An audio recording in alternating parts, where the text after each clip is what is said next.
Alright, so this is a view of the John Deere Z950M. Just got it last week.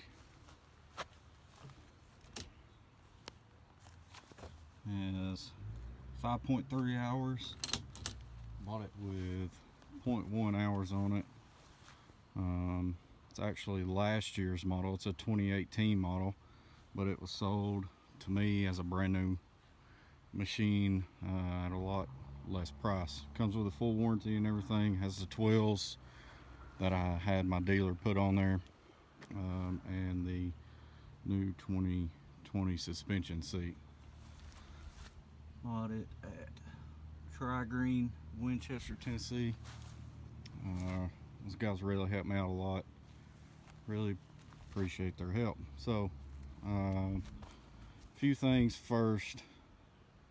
Well, I'll start out with things that I don't like about the mower, or not necessarily I don't like, but ain't the best, is if you notice the caster wheel brackets, they are welded on instead of bolted on.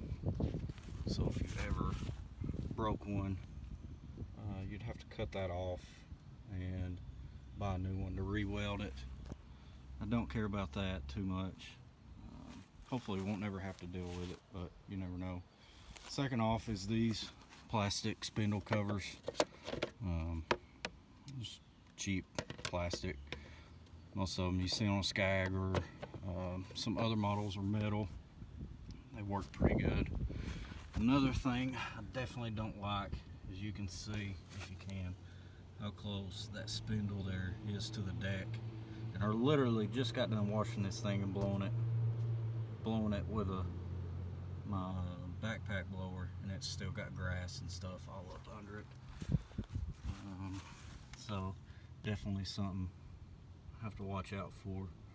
I should have raised that up a little bit. Same with that spindle back there in the back. They're just real close to the deck, and I can tell that they're going to hold a lot of dirt and debris. So I think they could have done a better design with that. Not a huge issue, because I try to blow my machine off every week. I do about anywhere from 20 to 30 yards a week with my business that I do on the side. A few things that I do really like about the mower. Number one, it is the most absolute comfortable mower you'll ever ride with the suspension seat. Not only does it suspend up and down, but it suspends back and forth. I didn't like it at first, but once I got used to it, it was pretty amazing. Like I said, it's just something you gotta get used to. Also has the lumbar support there. Just one setting with it. 27 horse Kawasaki. I mean, it speaks for itself. Kawasaki's Kawasaki. Can't hardly get a better motor. It's carbureted. I don't know a lot about the fuel injected motors, so I'm glad this one came with the carburetor. Easy to work on, cheap to work on, and they last forever as long as you take care of them. Does have the twills. Like I said, I've only got not even 6 hours on this machine, but I can tell you it does get a lot better traction than a regular, like a Carlisle, Turfmaster, the regular tires. They do track a lot better, and I've heard that they don't rut up the ground as bad. Like I said, I hadn't used one enough to be able to tell how it is. I've heard a lot of people say they don't like how you have to adjust how you set the deck height, which I can't turn this right now because I've got the deck down. A lot of people say it's hard to get it in the exact adjustment where you need it. Let me pick this deck up for you. Anyway, like I was saying, a lot of people say it's hard to figure out which adjustment you want it on. And I've not had any issues. I don't know if it's something when they get a little bit more hours on them, people have issues with. But like I said, I've not had any issues with it. To release the deck, you just turn that to the unlock position and let it down. Now Now, one thing I have noticed that I didn't really care for as much at first is on most mowers, when you let your deck down and you push it back up, it automatically locks into place. Well, with this one, at least on the 2018 model, you have to turn it to the lock position to get it to lock back in, and it won't go back down. I didn't like it at first, but now that I've used it, I like it. And the reason is because if you're going over some like ruts or trying to go over something that you don't want to run over with the deck all the way down, a lot of times, some other people may notice when you push your deck up, it'll lock in. You just got to unlock it, let it back down. You don't have to worry about it with this no more. Not a big issue. It's just one of those things. Push button PTO engage. I've not had any issues with it. Like I said, it's only not even 6 hours on this machine. Cuts incredibly well. I'm coming from a 2007 model Cub Cadet commercial M54 tank, which had the Kohler Command 27 horse on it. I know a lot of people do not like the colors. I can't speak enough praises out of that mower. The only thing that was ever done to that mower since it was bought brand new in 2007 was the hydro pumps. It had to have each hydro pump replaced, which is notorious out of those mowers. And it's about $1,000 job when you have to replace one. But that mower was great, but it was just time for an upgrade.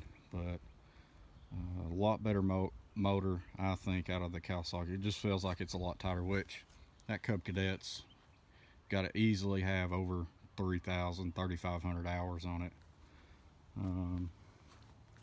One of the biggest things is I don't have to air up tires.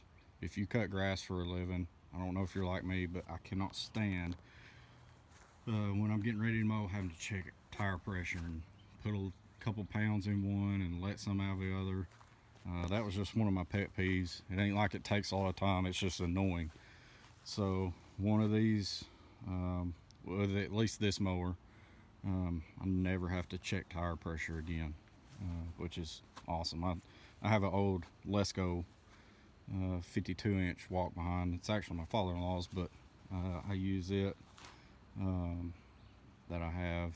I think that mower is like a 2001. If you ever owned a Lesco, you know those things run forever, and they're really, really good mowers.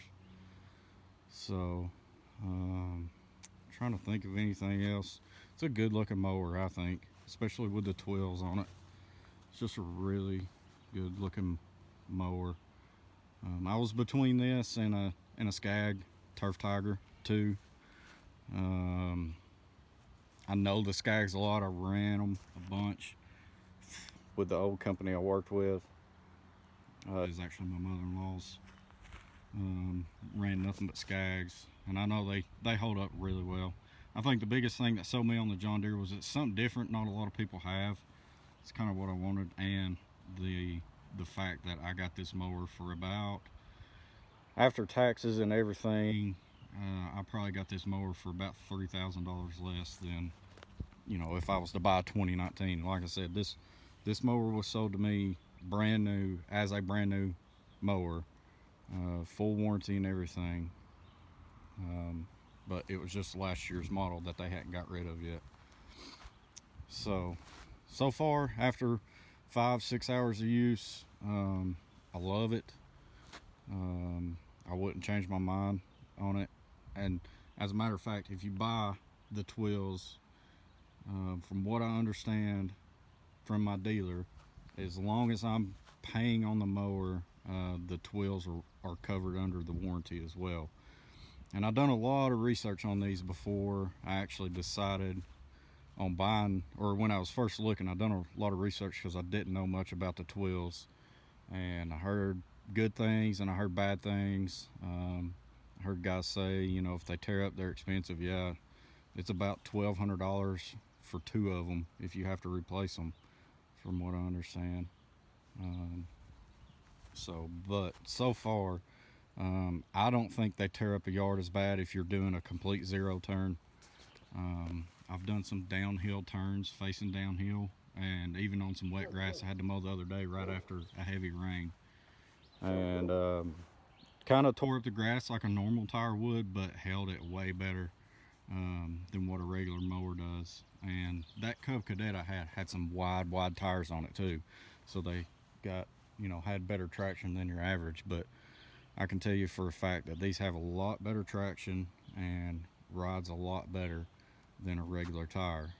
Now, as far as the longevity goes, I can't attest to that yet. So like I said, after mowing with it for 2 or 3 days, I've only got not even 6 hours on the mower yet. But so far, I love it. Cuts really good, cuts even. And this one don't have a stripe kit on it, but it still stripes up very well. Stripes up just as good as my Cub Cadet did, and it had the roller package on it. So I've also heard people say that this parking brake is very difficult to engage. Let's see if I can. I mean, it's locked right there. I've done it without even sitting on the mower, so I don't know if somebody's just got theirs way too tight, but the way mine's adjusted, it don't roll around on the trailer none. I've also heard a lot of people say that they don't like that the gas tank is only on one side. It's just a left-hand fuel tank, and it puts the mower out of balance. Well, as far as I know, on Cub Cadets and most of the Skags, you have dual tanks on each side, but you can only run one tank at a time, so eventually you're going to have one tank that's lower than the other. And I can tell you right now, when I started mowing with this, it had a full tank and it does not throw it out of balance. So like I said, I've just seen that on a couple of videos that I've watched about these John Deeres. Like I said, this one is the 950M, has a 27 horse Kawasaki. I have noticed that these stickers, where it shows the horsepower, it's actually marked or stamped John Deere 27 horse, but it is the Kawasaki. And I asked my dealer about that, and he said it actually probably helps because it will, if I ever have an issue with the motor, I don't have to go through Kawasaki or try to get a hold of them. I can just go through my John Deere dealer and get everything fixed through them. It is a 3-year, 1,200 hour warranty, whichever comes first. I'm pretty sure that's for all models. So yeah, like I said, it cuts good, rides good. Like I said, you won't find a better riding mower. Comfortable ride, especially if you get the suspension seat. I don't know about the other seats. Like I said, I went ahead and spent a little extra money to get the suspension seat because I have a few back issues as it is, and I mowed with this thing all day. I think it was this past Friday, and I felt like I could have mowed about 20 more yards without it hurting. So it's good, a heavy built mower. Cast iron front casters. That deck, I mean, you know, it's a 7-iron Pro. You're not going to damage that deck. It is a little heavier just because of all that, but shouldn't be an issue, especially if with the 12s, they kind of disperse the weight a lot better. So this is my first video I've ever done. If anybody watches it, just let me know how I do. May do some more. It's kind of something I've been wanting to do for a while. Kind of out of my comfort zone to do something like this, but I've been wanting to try it for a while. So if you have any questions about the mower, just let me know. If you're looking to buy one, you know, I can let you know what I know about it. Like I said, I've only got not even 6 hours on it, but I can give you my thoughts so far, and I may try to get some video of it later on mowing. I gotta figure out some camera stuff first, but that's my review on it so far. I may do another review on it maybe mid-summer when I get some more hours on it, and see how it's still doing, you know, see if there's any issues. So far it seems easily serviceable, so let me know what you guys think. Thanks.